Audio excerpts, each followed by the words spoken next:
Grandad? Yes, Sam? How did you meet Grandma? Well, I'm glad you asked, Sam.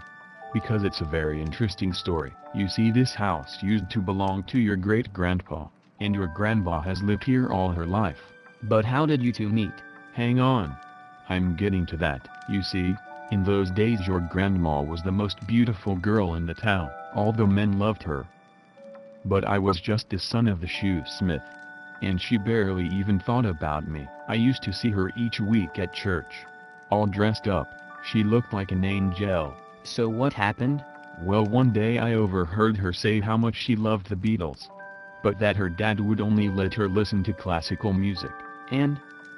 Well, I was working for my dad, and each week when I got my wage, I went down to the record shop and bought a different Beatles single. Then I'd wrap them up with a bow and leave them at the back doors of this house with her name on them. But I never put my name on them. So what happened? How did she find out it was you?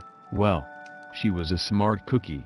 She worked out that I always left the records on a Saturday evening, after work. So one day, I was just leaving the package on the step, when she opened the door. I bet she was surprised. Yes. Yes, she was. But when she got over her surprise, she invited me in. And we sat in this room and talked for hours. So that's how you met. Oh, Grandad. That's such a beautiful story. Yes.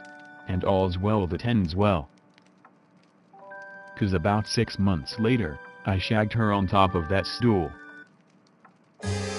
What the hell? Yes. I bent her over this stool and screwed her until her eyes nearly popped out. You, Grandad. Yes. You see, she had been giving this other guy the come on, and my old dad said to me, "You'll never get one as good as that again, Bob. Best get her up the duff before she dumps you." Grandad.